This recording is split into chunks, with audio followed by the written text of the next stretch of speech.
24 लाख छात्रों का भविष्य, करोड़ों परिवारों की उम्मीदें और एक पेपर लीक जिसने पूरे देश को हिला दिया। आखिर नीट पेपर लीक की शुरुआत कहां से हुई, कौन था इसका मास्टरमाइंड और क्यों आज भी संसद से लेकर सड़कों तक इस पर बवाल जारी है। आइए पूरी कहानी को समझते हैं। ये खबर नीट पेपर लीक विवाद और उस पर संसद के भीतर तथा जंतर मंतर पर हुए विरोध प्रदर्शनों से जुड़ा हुआ है। केंद्रीय मंत्री जेपी नड्डा ने कहा कि सरकार इस मुद्दे पर संसद में विस्तृत चर्चा के लिए तैयार है, लेकिन विपक्ष इस मामले का राजनीतिकरण कर रहा है। वहीं विपक्ष की मांग है कि शिक्षा मंत्री धर्मेंद्र प्रधान जवाब दें और उनकी जिम्मेदारी तय की जाए। ये पूरा विवाद कहां से शुरू हुआ? इस विवाद की शुरुआत नीट परीक्षा में कथित प्रश्न पत्र लीक की खबरों से हुई थी। आरोप लगा था कि परीक्षा से पहले कुछ लोगों तक प्रश्न पत्र पहुंच गए थे। इसके बदले में लाखों रुपए लिए गए। जांच में कई राज्यों के यहाँ पर संगठित गिरोह की भूमिका भी सामने आई है। इस घटना ने करोड़ों छात्रों की भरोसा को हिला दिया और मामला सीबीआई तथा न्यायालय तक पहुंच गई। ये पूरी कहानी परीक्षा आयोजित शुरू होने से हुई थी। पेपर लीक के आरोप सामने आए, कई राज्यों में गिरफ्तारी और जांच शुरू हुई। विपक्ष ने सरकार और एनटीए की कार्यप्रणाली पर सवाल भी उठाए। संसद में इस मुद्दे पर हंगामा हुआ। छात्र संगठनों ने दिल्ली के जंतर मंतर पर प्रदर्शन करना शुरू कर दिया। प्रदर्शन के दौरान पुलिस और प्रदर्शनकारियों के बीच में टकराव की खबरें आई। सरकार ने कहा कि दोषियों पर कड़ी कार्रवाई होगी और संसद में चर्चा के लिए भी तैयार है, लेकिन विपक्ष मंत्री के इस्तीफे की मांग यहाँ पे कर रही है। जंतर मंतर में क्या हो रहा है, आखिर में यहाँ पर स्थिति कैसी है? जंतर मंतर में हजारों छात्र और युवा परीक्षा प्रणाली में सुधार तथा जवाबदेही की मांग को लेकर के यहाँ पे जुटे हैं। पुलिस ने सुरक्षा कारणों से यहाँ पर बैरिकेडिंग की है। कुछ स्थानों पर धक्का मुक्की हुई है। हिरासत और बल का यहाँ पे प्रयोग का भी आरोप लगा है। इस घटना के बाद ये आंदोलन राष्ट्रीय स्तर पर राजनीतिक मुद्दा बन गया है। धर्मेंद्र प्रधान की स्थिति देखा जाए तो यहाँ पर धर्मेंद्र प्रधान केंद्रीय शिक्षा मंत्री है। विपक्ष का आरोप है कि परीक्षा प्रणाली में लगातार गड़बड़ी के कारण उनकी राजनीति और प्रशासनिक जिम्मेदारी तय होनी चाहिए, इसलिए विपक्ष उनके इस्तीफे की मांग यहाँ पर कर रहा है। सरकार का पक्ष है कि दोषियों पर कार्रवाई की जाएगी। जांच एजेंसियां काम करना यहाँ पर शुरू कर दी है। परीक्षा प्रणाली में सुधार किए जाएंगे। केवल आरोपों के आधार पर ही इस्तीफा उचित नहीं है।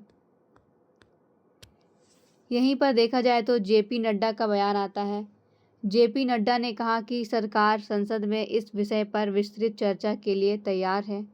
छात्रों के भविष्य से जुड़े इस मुद्दे पर राजनीति नहीं होनी चाहिए। दोषियों के खिलाफ कड़ी कार्रवाई होगी। इस खबरों को देखा जाए तो ये बहुत ही बड़ा मुद्दा है। ऐसी पेपर लीक के मामले से छात्रों पर इसका क्या प्रभाव पड़ेगा? परीक्षा प्रणाली पर यहाँ पर जो विश्वास है बच्चों का, ये विश्वास यहाँ पे कम हो जाएगा। मानसिक तनाव और यहाँ पे अवसाद बढ़ेगा। मेहनत करने वाले छात्रों में निराशा फैलेगी। कोचिंग और परीक्षा माफिया पर बहस तेज हुई है। युवाओं में सरकारी संस्थानों की विश्वसनीयता पर सवाल भी उठे हैं। भारत की शिक्षा नीति पर इसका क्या प्रभाव पड़ेगा? इस विवाद ने दिखाया कि केवल नई शिक्षा नीति NEP 2020 बनाना यहाँ पे पर्याप्त नहीं था। परीक्षा प्रणाली को सुरक्षित और यहाँ पे पारदर्शी बनाना भी उतना ही आवश्यक है। परीक्षा प्रणाली में कुछ संभावित सुधार किए जा सकते हैं, जैसे कि डिजिटल एन्क्रिप्टेड प्रश्न पत्र, परीक्षा केंद्रों की कड़ी निगरानी, NTA जैसी एजेंसियों की जवाबदेही यहाँ पर बढ़ाना, पेपर लीक मामलों के लिए फास्ट ट्रैक अदालतें, परीक्षा माफिया पर सख्त दंड। अगर हम देखें यहाँ पर पेपर लीक के बारे में, जो यहाँ पर नीट पेपर का लीक होने की खबर आई है, ये खबर कोई अभी यहाँ पे तत्काल का नहीं है। ये लगभग 9 फरवरी 2024 का है, जब से इसकी शुरुआत हुई थी और आज भी यहाँ पर देखा जा रहा है। 9 फरवरी 2024 को एनटीए ने नीट यूजी 2024 का नोटिफिकेशन को जारी किया था। 5 मई 2024 को परीक्षा का दिन था। पूरे देश में लगभग 24 लाख छात्रों ने परीक्षा दी थी और इसी दिन बिहार के पटना और बाद में झारखंड के हजारीबाग से पेपर लीक की आशंका सामने आई। आरोप लगा कि कुछ अभ्यर्थियों ने यहाँ पर परीक्षा से पहले ही प्रश्न पत्र को यहाँ पे प्राप्त कर लिया था। 6 से 15 मई 2024 में बिहार पुलिस ने कई लोगों को गिरफ्तार किया। जांच में यहाँ पे सामने आया कि कुछ छात्रों ने कथित यहाँ रूप से 30 से 50 लाख रुपए तक के यहाँ पर प्रश्न पत्र को खरीदे थे। 4 जून 2024 को परिणाम आया और नीट का परिणाम घोषित हुआ। एक साथ बड़ी संख्या में छात्रों के 720 में से 720 अंक आए और कुछ छात्रों को ग्रेस मार्क मिलने पर देश भर में विवाद शुरू हो गया। छात्रों ने पेपर लीक और परीक्षा की निष्पक्षता पर सवाल उठाया। जून जुलाई 2024 का समय आया जब मामला सुप्रीम कोर्ट में पहुंचा। केंद्र सरकार ने जांच सीबीआई को सौंप दी। एनटीए के यहाँ पर कामकाज पर सवाल उठे और परीक्षा प्रणाली में सुधार की मांग तेज हो गई।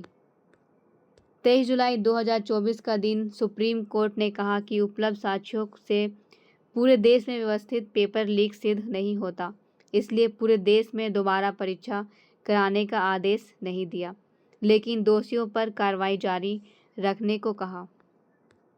2025 का समय जब केंद्र सरकार ने परीक्षा सुरक्षा और एनटीए की कार्यप्रणाली में सुधार के लिए कई कदम भी उठाने यहाँ पर शुरू कर दिए थे। पेपर लीक रोकने के लिए तकनीकी और प्रशासनिक बदलावों पर जोर दिया गया। 2026 यानी कि वर्तमान का समय जब नीट पेपर लीक का मुद्दा फिर से राजनीतिक रूप से चर्चा में आया। संसद में विपक्ष ने इस पर बहस और शिक्षा मंत्री धर्मेंद्र प्रधान की जवाबदेही की मांग की। दिल्ली के जंतर मंतर पर छात्रों के प्रदर्शन हुए और पुलिस कार्रवाई को लेकर भी विवाद हुआ। सरकार ने कहा कि वह संसद में चर्चा के लिए तैयार है। अगर निष्कर्ष देखा जाए तो ये खबर नीट पेपर लीक का विवाद केवल एक परीक्षा का मामला नहीं है, बल्कि ये भारत की शिक्षा व्यवस्था, प्रशासनिक जवाबदेही और युवाओं के भविष्य से जुड़ा हुआ राष्ट्रीय मुद्दा बन चुका है। यदि परीक्षा प्रणाली निष्पक्ष और पारदर्शी नहीं होगी तो यहाँ पर प्रतिभाशाली छात्रों का विश्वास कमजोर होगा। इसलिए सरकार, संसद, न्यायपालिका और परीक्षा एजेंसियों को मिल करके ऐसी व्यवस्था विकसित करनी होगी जिसमें योग्यता, पारदर्शिता और विश्वसनीयता सर्वोच्च प्राथमिकता हो। ये खबर पूरे जितने भी युवा संघ है या फिर जितने भी छात्र हैं उनके मनोबल को यहाँ पर कमज़ोर कर रहा है।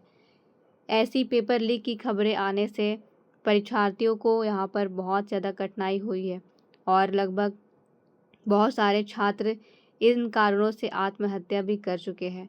तो ये खबर हमारे समाज को, हमारी शिक्षा प्रणाली को बहुत ज़्यादा यहाँ पे ठोस यहाँ पर प्रभाव डाल रहा है। तो इसकी सुधार यहाँ पे बहुत ज़्यादा आवश्यक है।